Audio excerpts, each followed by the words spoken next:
Olá, como vai você? Nós estamos recebendo hoje aqui no estúdio do MPTV o Procurador-Geral de Justiça, Dr. Mauro Curvo, que essa semana ofereceu denúncia contra 5 militares envolvidos no esquema de interceptações ilegais no estado de Mato Grosso. Dr. Mauro, esses militares denunciados vão responder por quais crimes? Cristina, eles vão responder por crimes previstos na legislação penal militar. Porque, ao levarem a efeito a interceptação ilegal, clandestina, de pessoas que nada tinham a ver com investigações que estavam em andamento, ao constituírem aparentemente uma organização criminosa voltada para obter essas interceptações clandestinas, eles infringiram dispositivos da legislação penal militar e é por isso que eles estão agora respondendo, por isso que eles foram denunciados.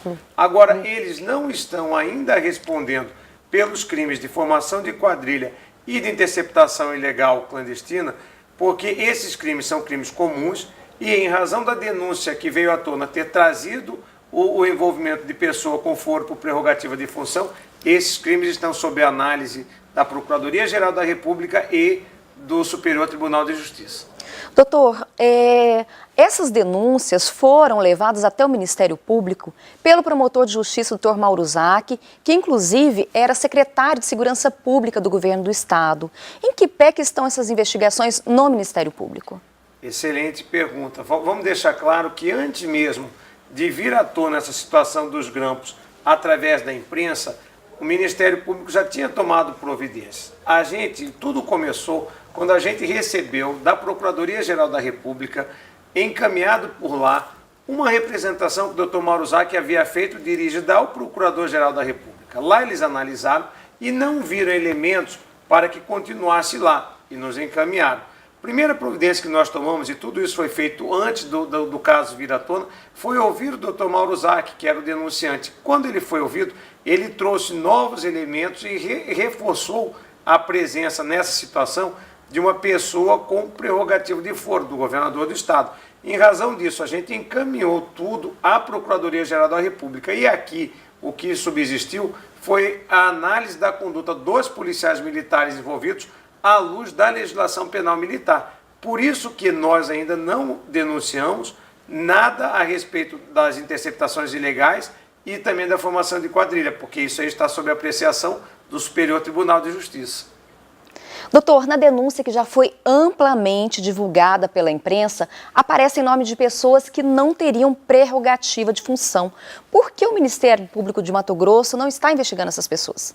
Cristina, como tudo guarda respeito a uma mesma investigação, como tudo diz respeito a interceptações ilegais feitas de modo clandestino pela Polícia Militar, a gente ainda não sabe com que finalidade, mas aparentemente existe uma finalidade política, porque foram ouvidas pessoas que são vinculadas a partidos políticos e tudo começou na época da campanha de 2014, tudo isso, seja em razão da conexão, seja em razão da continência, quem tem que apreciar e fazer o que a gente chama de fatiamento dessa investigação é o Superior Tribunal de Justiça, é a Procuradoria-Geral da República. A gente só vai poder tomar providência contra pessoas que não são militares e que não cometeram crimes propriamente militares, depois que eles fizerem isso e nos encaminharem o processo. Antes disso, quem tem que tomar essa decisão, seja de denunciar todos perante o STJ, seja de nos encaminhar a parte daquelas pessoas que não têm o foro por prerrogativa de função, antes disso, tudo tem que ser feito pelo STJ e pela Procuradoria-Geral da República. Nós não temos como atuar sem essas providências. Doutor, além dessa denúncia que está no STJ, recentemente a OAB trouxe outros fatos em tese ilícitos que teriam a participação de membros do Ministério Público de Mato Grosso. O que o senhor tem a dizer sobre isso? É verdade? Veja, a OAB ela ingressou como notícia crimes perante o Tribunal de Justiça, noticiando algumas situações que nada tem a ver com essa questão que ficou conhecida como Grampolândia. São situações que têm a ver com a atuação dos colegas do GAECO na Operação Ouro de Tolo e situações envolvendo a Promotoria de Defesa da Ordem Tributária, onde eles acusam de ter quebrado ilicitamente sigilo fiscal de algumas pessoas ou empresas. Não, tem que ser apurado isso. Veja, nada tem a ver com a questão dos grampos. Em razão disso, é que nós pegamos essas denúncias e utilizamos a documentação que ela trouxe para instaurar os devidos procedimentos no âmbito do NACO, dentro da Procuradoria-Geral de Justiça. Doutor, e por que o senhor pediu o arquivamento dessa notícia-crime no Tribunal de Justiça? Olha, nós pedimos porque a OAB formulou essa notícia-crime perante o Tribunal de Justiça, quando deveria tê-lo feito perante a Procuradoria-Geral de Justiça. A lei diz que quem tem atribuição para fazer a investigação é o Procurador-Geral de Justiça, não é o Tribunal de Justiça. Em razão disso, da gente já ter instaurado os devidos procedimentos apuratórios, que nós promovemos o arquivamento que não foi aceito pelo Tribunal de Justiça. Doutor, muita gente tem questionado o fato do Ministério Público querer investigar seus próprios membros. O que o senhor tem a dizer sobre isso? Olha, o que me causou surpresa foi exatamente as pessoas estranharem essa situação. Porque quando a gente vê o que acontece no mundo, a gente observa o seguinte: quando um médico é acusado de ter errado em uma cirurgia, quem investiga é o Conselho Regional de Medicina. Quando um engenheiro faz um projeto e derruba um prédio, quem investiga é o Conselho Regional de Engenharia. Quando a OAB vai apurar um desvio de conduta de um advogado, quem investiga é a OAB. Quando um juiz é acusado de um desvio de conduta, quem investiga é o Tribunal de Justiça. Então, quando nós temos um promotor de justiça acusado da prática de algo em tese criminoso, quem investiga é o Ministério Público. Por que as coisas são desse jeito? São desse jeito porque depois da sociedade, que tem todo o interesse de que as pessoas ajam de acordo com a lei, quem tem o maior interesse depois da sociedade é a instituição. A instituição precisa cobrar que seus integrantes se conduzam de acordo com as regras do jogo. Então é ela que tem todo o interesse em apurar eventual prática de desvio de conduta por parte de seu integrante. É assim desde que o mundo é mundo. Por isso que me causou estranheza a surpresa com essa situação. E diante de tudo isso, doutor, o Ministério Público vai recorrer dessa decisão do Tribunal de Justiça? Olha, a intenção é essa. A gente sabe que decisão judicial a gente cumpre e, se não concorda, dela recorre. Nós vamos analisar a decisão, analisar os fundamentos da decisão com vistas a interpor o recurso correto. Se for uma questão constitucional, um recurso extraordinário; se for uma questão de interpretação de lei federal, um recurso especial. Doutor Mauro, outro ponto que está sendo muito discutido nesse caso é o fato da OAB querer acompanhar as investigações e o Ministério Público ser contra isso. O que justifica essa postura? Veja, numa investigação, nós temos que tomar as providências que a lei prevê. A lei não prevê a possibilidade de uma pessoa ou de uma entidade, por mais respeitável que ela seja, participar da apuração de um fato criminoso.